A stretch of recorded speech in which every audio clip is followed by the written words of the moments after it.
This is the bad boy Joey Janela, and you're watching Dre 41.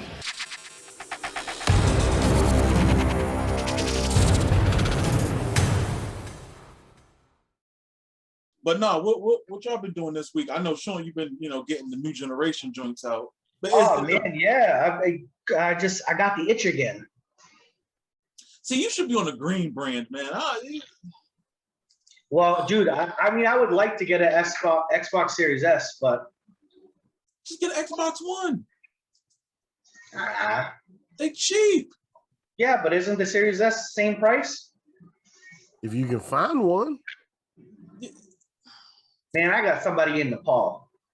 You know what? I feel like Sean's on one today. He gonna be on the bull. This interview's gonna go completely left. I see it already. I'm gonna ask him. I'm gonna call him Socket Wrench and see what he says. Oh, don't you dare! All I've been doing is working because we was a dude short. So I quit my job and started door dashing 100% of the time.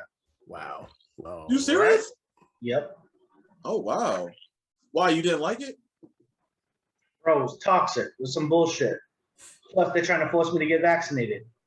Oh. I know we don't talk about political shit and religion and stuff here, and I don't. Whatever y'all decide to do, and I don't even need to know, is your prerogative. But I was not ready to receive a vaccine yet, and I felt like that was my choice. And if I was to stay there, they was gonna make me get tested every single week, $175 out of my own pocket, plus they was gonna dock $200 off my paycheck because if I got sick from COVID to be hospitalized, it cost them that money. Wow. AT&T is doing about the same. That's crazy. And I'm just like, I'm not saying that I will never get the vaccine. I'm just saying I'm not ready to get it right now. I'm not ready to get it yet. Honestly, for me, it's like I just want to make sure it's safe. I don't want to sit there and take it and I'll wake up with an arm growing up my neck. That's all I'm saying. When they're saying that, plenty of research has been done, I'm like, bro, we are the research right now. Yeah, kind of. We always though. Yeah. We're always the research. Doctors are just like put it out there, see what happens. But dude, I'm not saying like we're the walking guinea pigs with everything. Like you could be for the vaccine, not for the vaccine. You could be Republican, you could be Democrat. I don't care. As long as you're a good person, I'm down with you. You know what I mean? Like, I didn't even do shit. I did some, like, I'm out here at a fucking VFW performing in front of 400 people like I'm at WrestleMania trying to take crazy ass bumps. You're trying to be the Hardy Boys. Trying to be something. Oh, man. Hot right now. Ooh, some Petey Pablo. I know you can say that. That is such a lost reference. Well, and it's not even Atlanta. It's North Carolina, so I was wrong. Yeah, you was a little bit. It's fine. Right. They still try to bump that song down here like it's new, too, and it very much upsets me. Yeah. Oh, no, man. What about some Bubba Sparks? Is that a soul subject? I think it's time for me to go. I'm going to get kicked out of this podcast before you get started. Thank you guys for watching. Subscribe if you haven't already. Oh, my goodness. Oh, man. Yo, that is crazy. That is crazy. What was that song? Retribution? Or something like that? I was thinking Back in the Mud. That's the one I know of from Bubba Sparks. Yeah. Which makes sense down here because that's all you see is those idiots. Have y'all seen anybody up y'all's way with what they call the Carolina lean? Carolina lean, no? It's where they trucks lean like this. This is the ass of the truck. The front of the truck is up here. And you like looking up at the sky. Why do they do that? I don't fucking know, but it's illegal now. Oh, I would think so. It would obstruct your view of the road. Right? You can't see unless you those motherfuckers hanging out. Window. Yeah, they got their head out like they Ace Ventura trying to drive. Oh man, that's crazy. That is crazy. Next time I see one, because I guarantee here I will see one. I'm gonna take a picture and send it to y'all. So you just got trucks that are like jacked up high as fuck up here. They're not like literally I would need a step stool to get in the truck. Like I'm not even joking. High. Like Jeep. Dude, like I would I would be concerned about my knees and my ankles trying to get out of this truck. The shock absorbed on my hips, I would just be no good. No. You need like a rope just inside out. Yeah, but dude, some of the new like SUVs, I don't know if you've seen them, or the higher trucks have like this automatic foot ramp that comes out from the side of the car. So you can, it looked like futuristic as fuck. I'm like, where did that thing come from? It just popped out the edge of the truck. That's crazy. Yeah. No, I just want an expedition. That's all I want. I want another expedition, and I'm good. Me and my wife agree. Like, we're not doing a sedan again. If we get another car, it's going to be an SUV or a Jeep or something like that. Like, we're not trying to fuck with a sedan again. That's dangerous. She can have SUVs easier and vans. In Boston, because of the one-way streets and the parking situation, is it easier to park a sedan than an SUV? Well, I live on the North Shore. I don't really have to worry about that shit. City parking. Like, yeah, I'm about 25 minutes out of Boston. Oh, what? You're north of Boston? North of Boston, yeah. So, like, I live in Beverly, which is kind of like Beverly, you live in Beverly? I'm like, yeah, I live in Beverly. What? What'd you say, Kayla? Clearly? Oh, not really? Oh, well, to an outsider looking at it, like, if you went down to somebody in, like, Malden and you were like, I live in Beverly, they'd be like, oh, you live in Beverly. And I'm like, yeah. North Carolina is weird in general. Yeah. Yeah, it's quiet. I'll just put it like that. It's quiet out here. I'm happy about it. Yeah. Good. You know what I'm saying? Chelsea. I lived in Chelsea for a year. I'll never do that again. No. Sean, do you remember the conversations we used to have on Xbox 360 when I used to live like in our 20s? I was living in an apartment in the hood. Okay? Like, yeah. It was like I seen two women fight over a hot dog at a kid's birthday party. That's some DC shit right there. He's like, give me the hot dog. Yo, they fought over a hot dog. Like, it's a kid's birthday party. Stop this. This is ridiculous. Dude, I remember all of a sudden I heard a car beep and I looked out my window and this car was trying to get around a trash truck and he was beeping and swearing and the guy got out of the trash truck and he was like, what's up? And then the guy got out of the car and he was like, what the fuck? And then they squared off and they were fucking throwing blows at each other. Dude, like they were literally like, I could hear the skin smacking and then a dude just got back in their car and drove off. I'm like, a trash man just beat the fuck out of this dude and then just got back in the truck and drove away. That is amazing. And people wonder why I don't take my kids to the city. I already got one that likes to fight. In Chelsea, didn't we have the K9 unit outside of our house at least once a week? Yeah. That's crazy. We lived there for a year. But you could get El Salvadorian food till like 2 a.m. Hey, Dre. Hey, what's going on, man? Nothing much. Just hooking up my headphones. I had the local tripod. How are you? I'm doing good. How are you? Good. Hey, these are my co-hosts, Sean. And hey, man, how are you? Hey, Sean, what's up, man? Pleasure to meet you. Nice meeting you guys too. And so, how's it going? Everything's good, man. Just getting set up here. Got up, had worked out, did some church, and now we'll talk some wrestling. Absolutely, man. So it's really easy going. You know, nothing too crazy. Just the one thing. Big question I wanted to ask first off, right? It says on Wikipedia that you were the cruiserweight champion in WCW.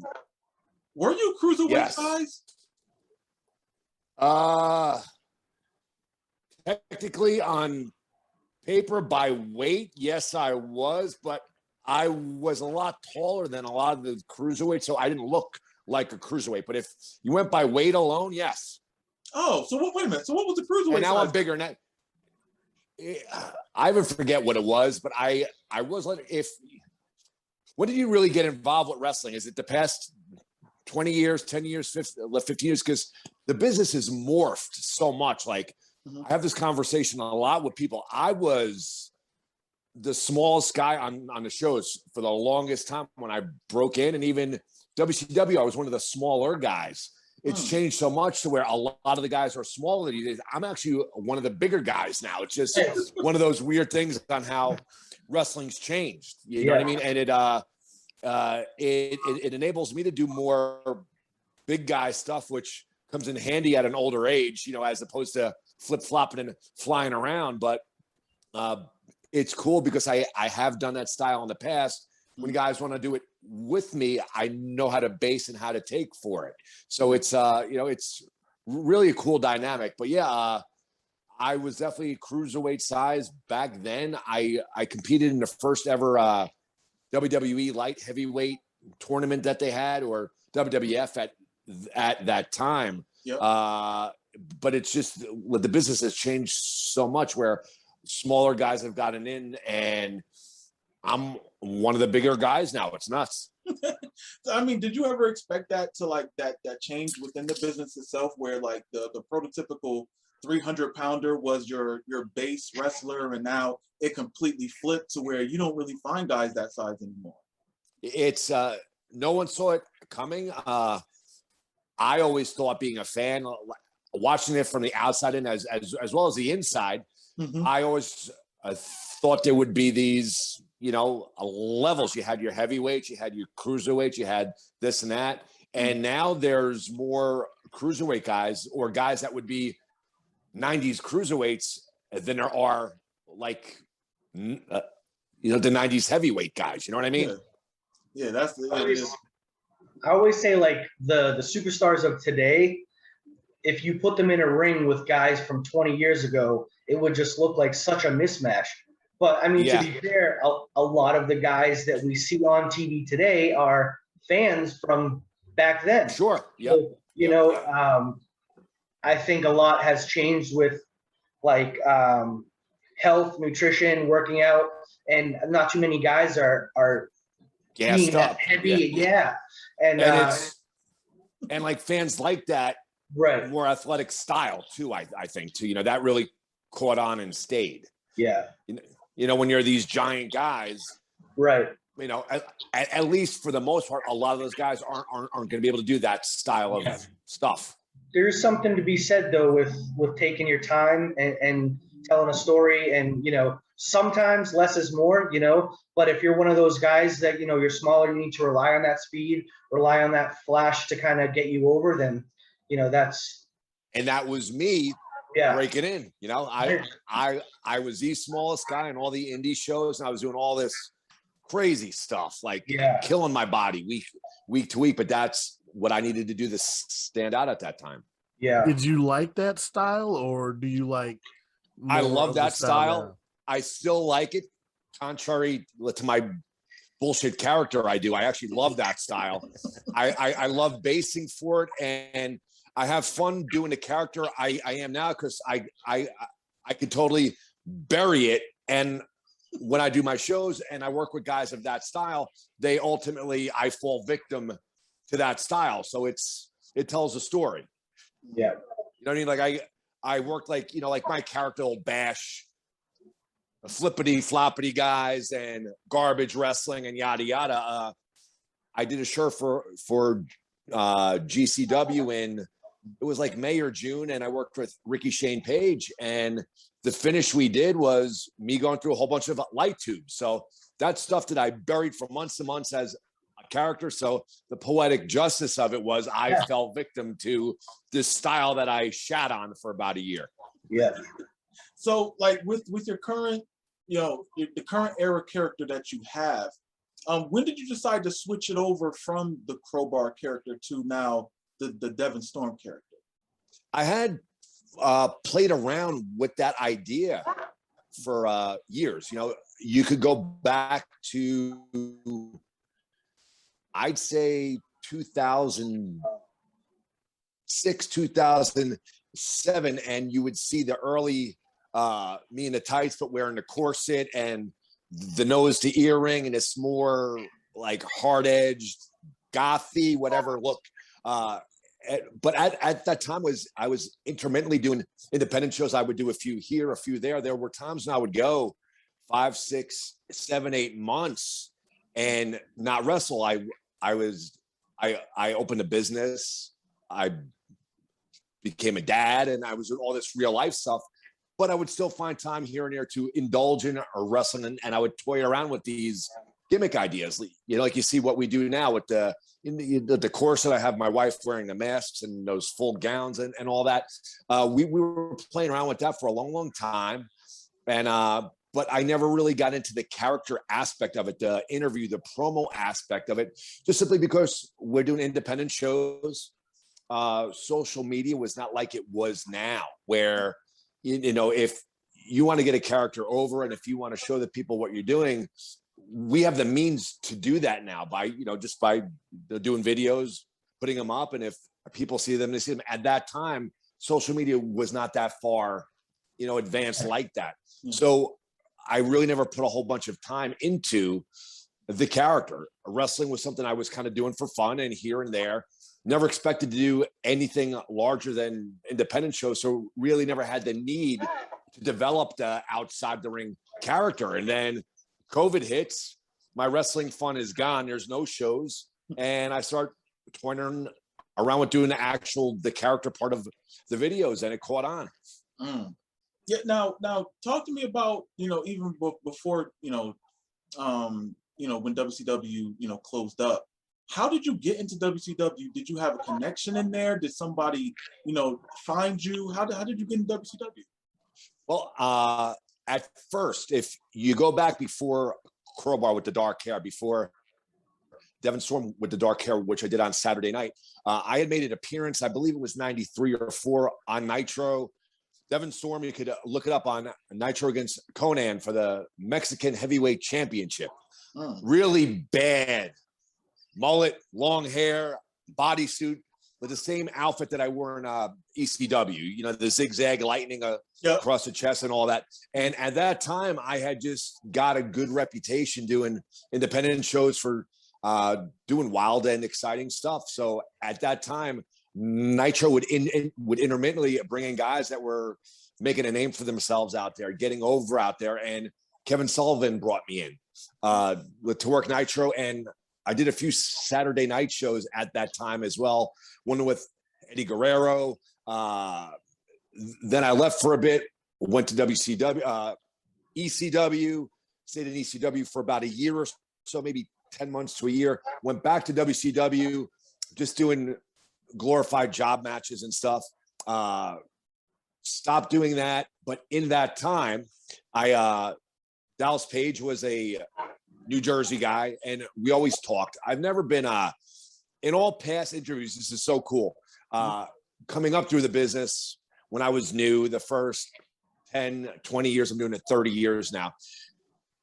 I hated interviews because I had to be so measured on whatever you said. Everything you looked at was on the microphone. Now I don't care. I just don't care now. This is cool. So I've never been a good politics guy, and it's probably hurt me a lot in this business. Me and Paige just hit it off. He liked Chris Ford for Chris Ford, not because I was some guy kissing his ass. And he gave me advice back then. You know, I had been doing a lot of the Saturday night jobs and all the stuff that he goes, you do some really good stuff. You definitely have talent. There's something there. And again, at that time, the business was way different. If you were a job guy, at that time, you're almost always going to be a job guy. He goes, if you don't get out of doing his job guy role, you're never going to break out of that. So leave here for now. Otherwise, you're going to get typecast as that character. Yeah. Finish up school. And he goes, when you finish up school, make a video and send it to me. And if everything looks good and I could do something for you, I will. And he's actually the guy that got me my full-time deal. Wow. Nice. Okay. So the character that you came into WCW with when you got the full-time deal, was that completely your creation, or was that something that, you know, you went over with the office?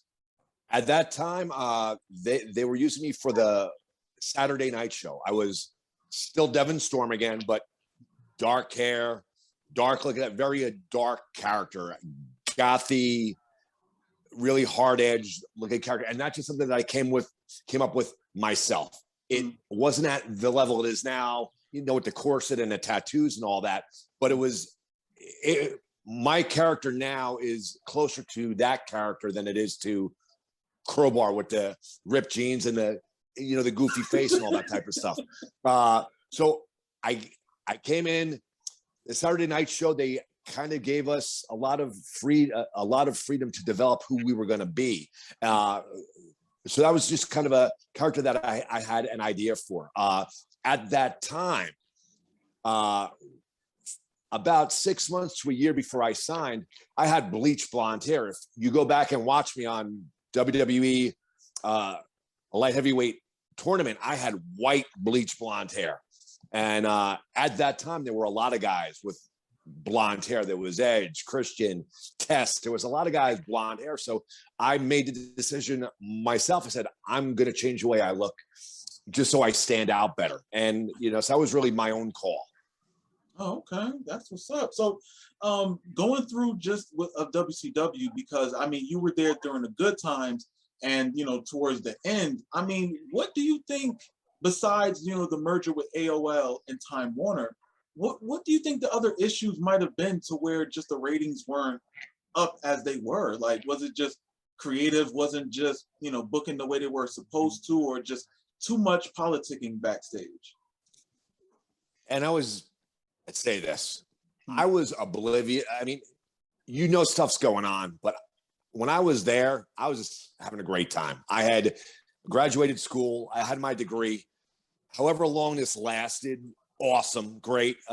And when it ends, I just go back to physical therapy. So a lot of guys really had their finger on the pulse of what was going on there, who's politicking this, who's doing it. And maybe to my discredit as a wrestling business person, I had no idea what was going on. A lot of times I was having a great time. But I can say at that time, you started to see that shift into the attitude era, the WWEF going into E, the product was becoming edgier. People were tuning in there. It's very well documented in WCW that there was a lot of politics there, guys that were on top, really not wanting guys to break through that glass ceiling. Yeah. You know, the Benoits, the Guerreros, the Jerichos, guys like that. And that's well documented, you know, so I'm not burying nobody. That's very well known. So I think a combination of all that contributed to, as well as having a very high payroll, you know, and not drawing the ratings for that size of a payroll. You know, if it said within the industry, if it was up to Ted Turner, it would have stayed open, but it was the Turner, AOL, Time Warner, and you have guys going down the balance sheet, and I own a business, and you see something that's bleeding money, you just can't sustain it. You just can't do it. You know what I mean? I'm sure it wasn't a personal thing, but if you go down and you see costs, expenses, and it's not working out, from a business standpoint, you got to cut the cord. Yeah. That makes sense. That definitely makes sense. So, I mean, you know, after the close of WCW, you know, they had, you know, TNA started up and, you know, just a lot of independent companies. I mean, even after ECW, the death of ECW actually gave birth to Ring of Honor. Sure. Kind of. And it's like, you know, you get back into the independent circuit. Did you think that there was going to be a rise within wrestling again to where the independents mattered as much as they do now? Or did you think it was just like, well, had fun, you know, being on TV? Like, well, how did you go about, like, you know, wrestling after that?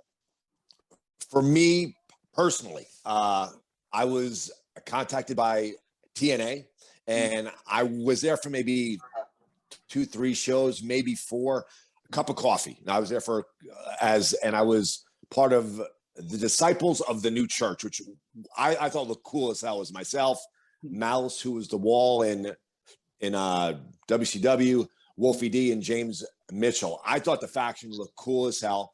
And at that time, after WCW, I just made the decision. I'm like, okay, I can't just wallow. I have to go back to real life. So I went from being a full-time wrestler, part-time physical therapist. When I was on the road in WCW, I would come home, and if I was off 2, 3, 4, 5 days, I would work in physical therapy during that time. I kept a hand in my career. So WCW ends, and I have a few dark matches with WWE. Doesn't pan out, so I make the very adult decision. I had to. Okay, I have to switch.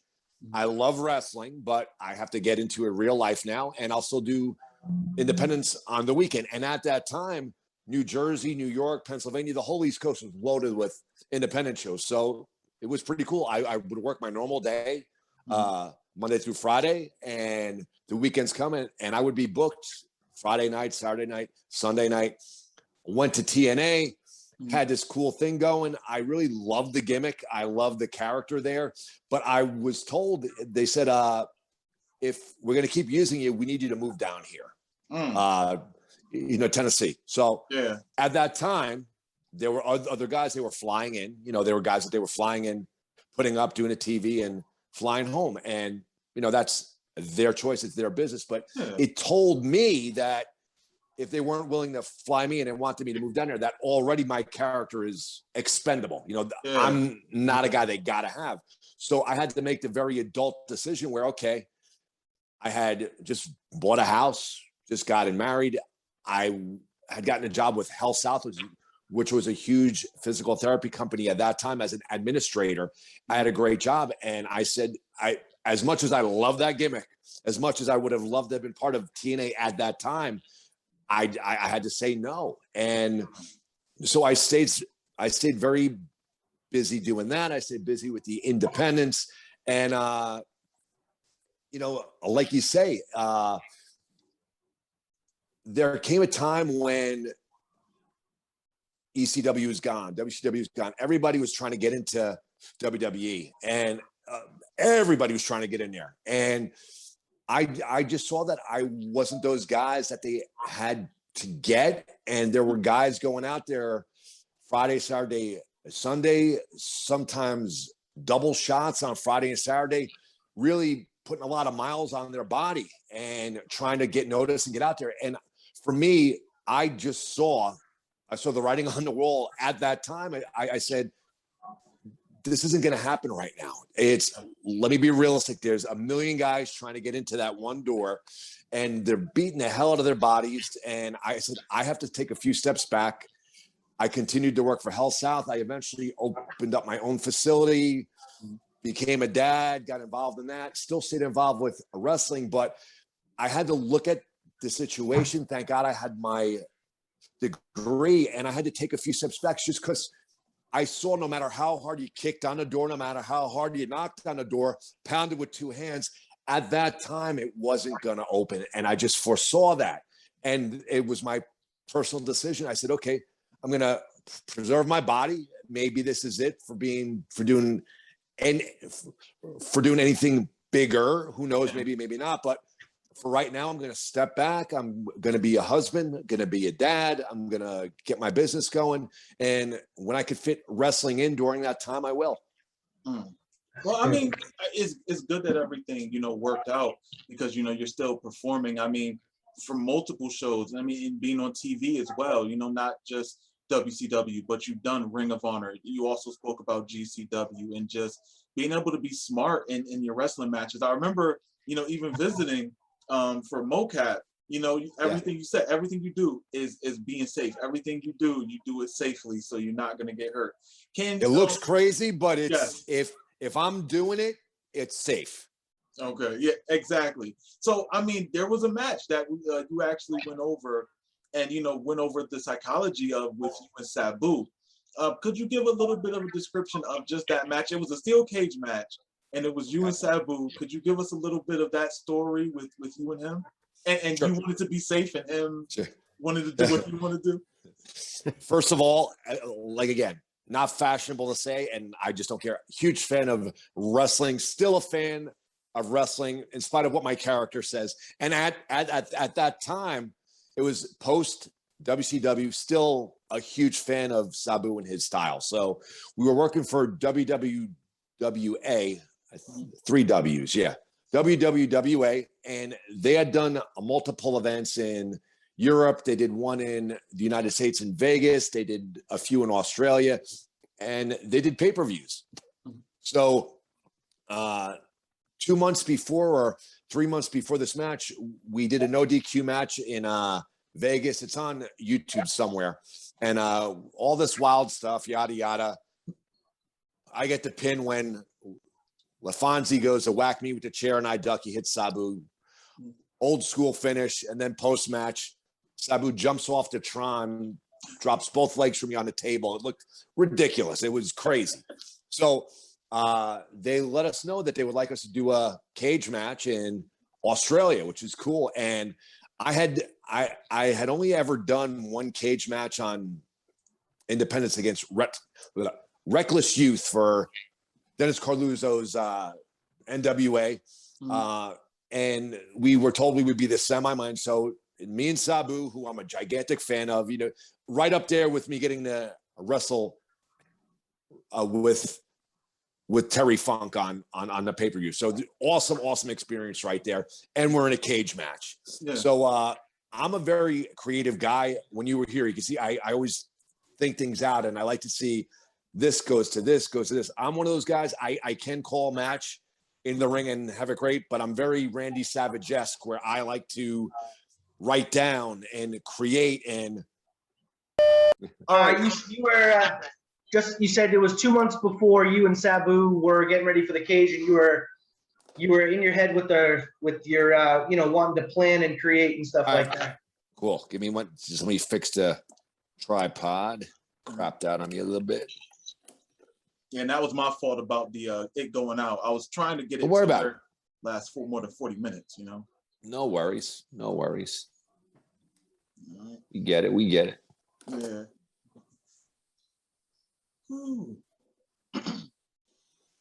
But yeah, like that's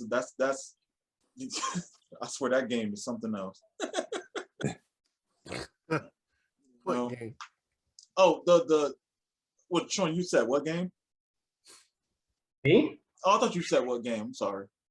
No, what game? It's well, I'll tell you what game it is. It's ridiculous. It's a crazy game. It's not even gonna give it any attention because it's not worth it. It's not even a game. Oh, my bad. But I'm sorry. You were speaking about trying to plan for this match with Sabu. Yeah. And the bit of issues with it. Yeah. So I love to create, and it's so I would be writing things down, the whole time. And the coolest experience of this match, unfortunately, about 3 people might have seen it on pay-per-view at the time. Unfortunately, nobody watches pay-per-view, but the match is on YouTube. Thank God. Just seeing what you created, what you wrote down, what you thought about become reality in a match was awesome. And I thought the match was great. Had a whole lot of fun. Sabu's, me and him are, I love seeing him at shows. I love, being able to talk to him. You probably can't meet 2 more opposite people outside the ring, but I love seeing him at shows. I love talking with him. I owe so much of my career to him allowing me to shine when I was a younger performer, and we just have great chemistry and just gel well in that ring, be it a cage match, regular match, whatever. So seeing that all come through fruition was great. But that match, we had a dive from the cage, off the cage through 2 tables. We had fire. We had a leg drop off the cage for the finish. And I had wanted to do these things. And, but even way back then, I was a little younger and a little stupider, but I still had safety in mind. I had to go home. I had a job. I had a wife. I had a house. So during that match, I climbed to the top of the cage and I jump off through 2 tables that are on the floor. And, it looked pretty high and it looked pretty crazy. So I had asked with the company, the cage was actually hanging from the arena there. It wasn't up. So they were able to lower the cage for me prior to the event. I climbed up there and I had people help me put the tables where they needed to go. It was a black mat. And I marked off where those table legs would be so that I would be able to essentially drop and do a splash through both of those tables without any kind of momentum going outward or backward that might tip the tables, which would be catastrophic. Yeah. So crazy spot, looked great. The arena went nuts for it, but extreme detail was put in to safety. And these days, there's a lot of incredible athletes. They do incredible stuff. I do think a lot of stuff is done haphazardly, and where the kids go, let's just do it, and we'll see how it works out. There's certain stuff like that. When if it's possible to try something before, or at least walk through something like that, you do it. You know what I mean? I'm all for exciting, crazy looking stuff. I love it myself. I love doing it myself, but I do think the proper precautions need to be taken to ensure no one gets hurt. Like somebody gets hurt or seriously gets hurt, that's a black eye for the promotion. Yeah, that's true. That's very true. So, I mean, we talked about, you getting into the business, wrestling within WCW, GCW, and safety in wrestling. Let's take it to another route, and you're going to be in a video game. Right now, the first next generation wrestling game called The Wrestling Code. Can't wait. Yeah. So suddenly, to my kids, I'm cool again. Yeah, I mean, it's really cool because the last time we seen you in a wrestling game was, I want to say, Backstage Assault. Backstage Assault. Oh boy! Wow. Yeah. How do you have a wrestling game with no ring? You have all these environments. They had the they had the stuff for a ring. Just throw it in there. How do you have a wrestling game when at least had to have an option to have a ring? Yeah. That game was a different breed. It was that should have let us know about WCW's fate when they couldn't even put the ring in the game. Yeah. But at least as an option, right? Yeah. Exactly. Yeah. Because I mean, the Mayhem they did, and then it was like, let's just everybody fight backstage. The graphics, let's make them terrible, and no one looks like the way they're supposed to. It's fine. People will buy it. I mean, I did. So it's weird how the next generation of a video game would kind of decrease in production value and kind of not hit the mark that the one previously did. Yeah. It's very strange. It is. It definitely is. But tell me supposedly there was a Backstage Assault 2 that we did pictures and stuff for, and just when WCW went out to supposedly it was supposed to be way better graphics and yada yada, but who knows? Right. So tell me how you got into the Wrestling Code. How did that happen for you? Ashton reached out through Daphne. Actually, Daphne was signed for first, and then she dropped me a text and then a call saying, "Hey, I hooked up with this guy, Ashton, real cool guy. He's doing the Wrestling Code video game. Wanted to know if you were interested in doing it." I called Ashton, yada yada yada, and here we are. Okay, so what's like the coolest aspect of being a part of this game? Because what a lot of people don't know, because this game came out so long ago with Backstage Assault, what was the process with that as opposed to the process with the Wrestling Code? For Backstage Assault, we only did, at least me, I only did the picture part of it, and other wrestlers did mocap, where I know for this game I have the option to do my own mocap, which is awesome. Actually, the coolest part so far is get my R2D2, which is right next to me, from Ashton.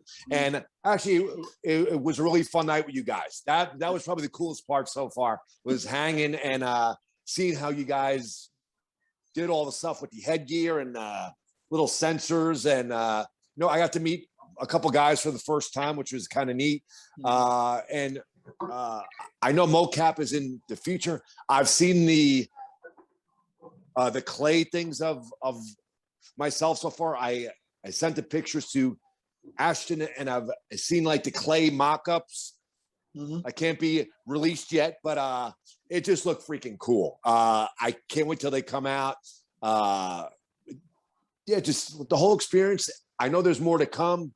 I know Ashton's gonna have me doing my own moves and stuff like that, but the experience so far just very good. We're just way more involved in with the process, and it's cool.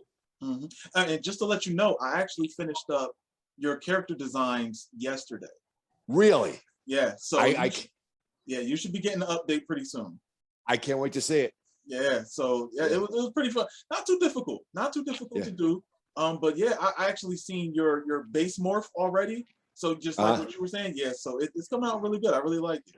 Are the tats on yet or no? No, not yet. I just finished them. So they'll be awesome. Yeah. So I finished all of those. So they should be coming back around to you soon. Yeah.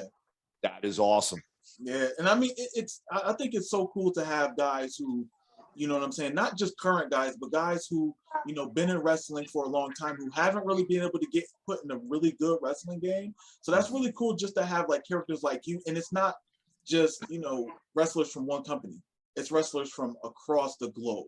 I think it's going to be hot for that reason, that it's really, it represents a lot of different wrestlers from a lot of different places. And to my knowledge, that's never been done before. Yeah. I mean, true. And then it's like when anybody picks you, you're walking around, that's you walking around. You throwing a punch, that's you throwing a punch. It's not just a canned animation that they give to everybody. It's actually you. And character-specific movement is something that hasn't been in a wrestling game for probably over 20 years. Yeah. So I mean, this is such a big move just for the wrestling code. You know what I'm saying? You guys gonna make me break down and have to buy a PlayStation 5. That's what's gonna happen. Get the green light. Don't do it. I was gonna say, how old are your kids right now? My son is 13. My daughter's 12.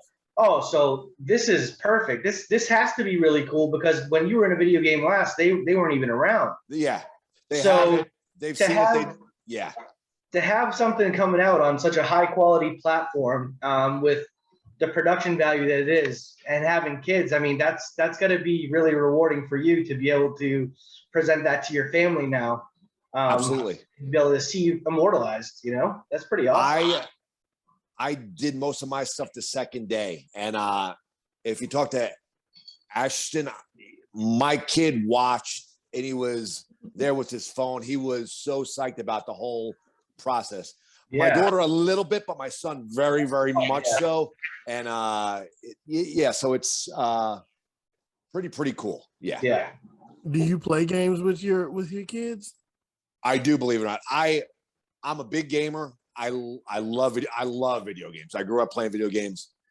As I got older now, I have the business. I do my daddy stuff. I do the husband thing. So I have less time to play. They play a whole lot more than me, but I have very limited time to play. It's usually Star Wars games. I love Battlefront. I still play Battlefront 1. I love Battlefront. Oh, man. I actually, but I hate split screen. I hate split screen. I can't tune out the other guy's screen. So I went and I bought a second PS4. I have one in my basement with a headset. I have my sons in a different room, and we hook up and we play Star Wars games on the separate monitors. Yes.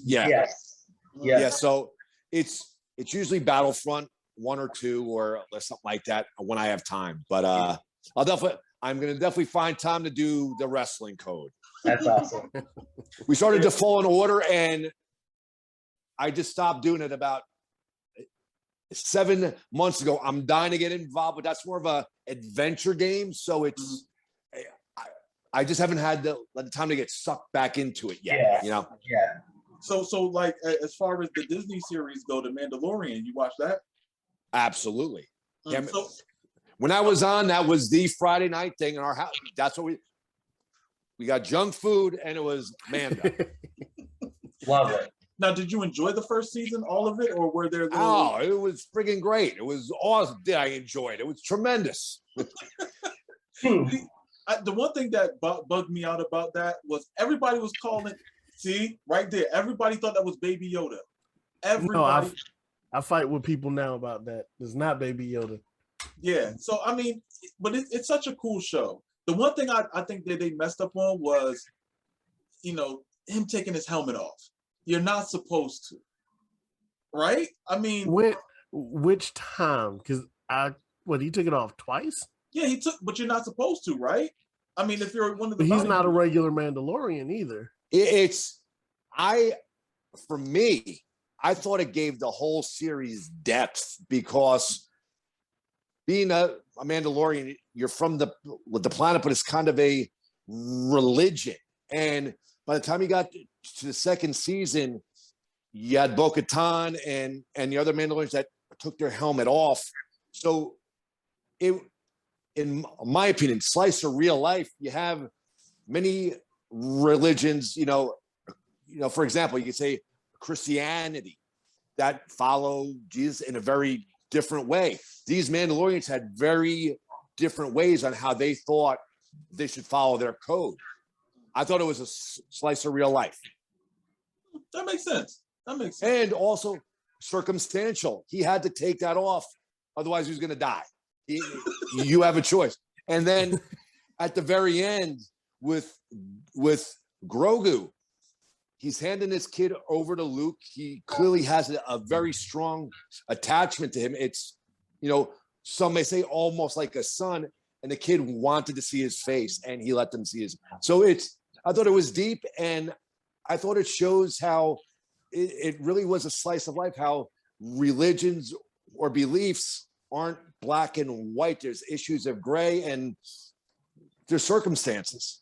That is true. And getting deep here, getting deep with Star Wars. But the one thing also that the Mandalorian and the Wrestling Code has in common is that they use the same motion capture. I thought that was awesome. Yeah. Yep. So I mean, that's one thing that something you enjoy has a connection to what you're doing. If there's something that you want people to take away from you being in the Wrestling Code and as a character, what would that be? Oh, wow. That's hard. I hope people have fun with my character. I hope kids that see it, enjoy the look. I think it's a cool look. The kilt with the, I hope people enjoy my moveset. I hope they enjoy the character. I hope they just have fun being me, the pompous ass I am. And that's it, man. I just want people to enjoy it. I know I'm going to love it. I'm sure my kids will love it too. And yeah, just have fun, man. Wrestling's wonderful. Yeah. Video games are wonderful. I hope people just have fun using my character.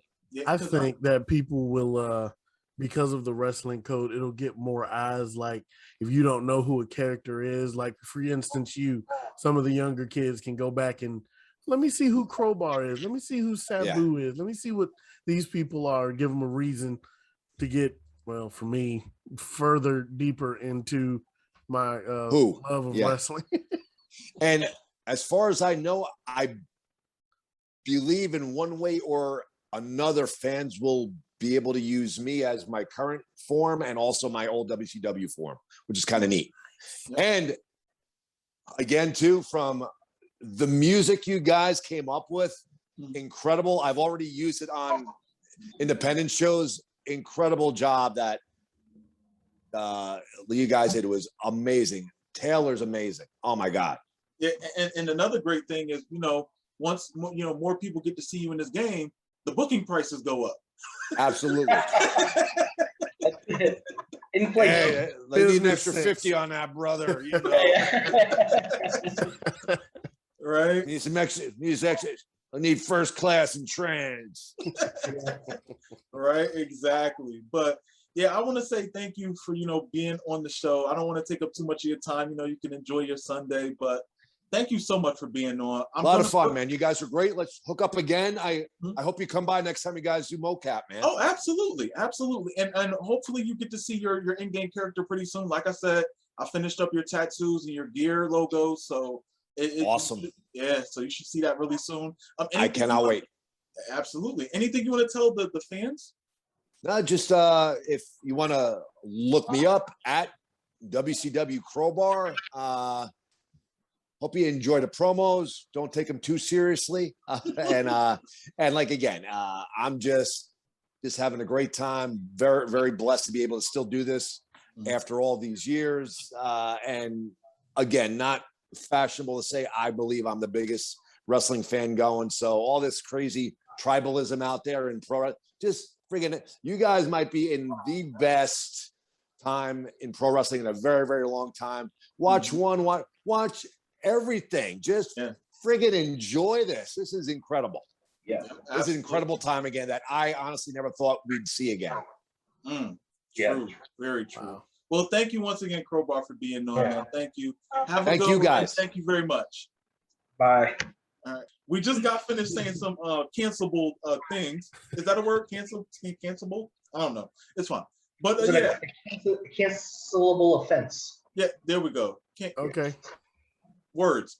So yeah, we just had Crowbar on, man. Super cool dude. We'll have a link in the description below for all of his matches that he talked about. Also his social media as well, so you can follow him there. We'll also have our social media, so you can follow us because we love followers. And at times, you know, with Sean Styles, you know, he has those creations. Definitely check those out.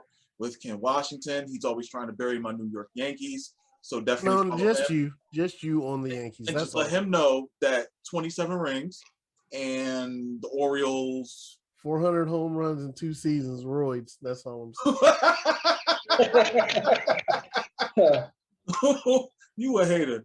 Oh my goodness. This is why the Wire was canceled, because people like you. So thank you guys once again for watching. We have so many great episodes coming up. We will have Viking Size Gamer on. We will have the a game developer for a luchador wrestling game, and we will also have Ruckus on the podcast as well. He is going to be in the Wrestling Code and ultra violent wrestling game as well, so that should be really, really cool. So as for Sean Styles, for the homie Ken Washington, that's his work name. Thank you guys for watching. Subscribe. He is always trying to bury me. I try. I have to. Thank you. Love y'all.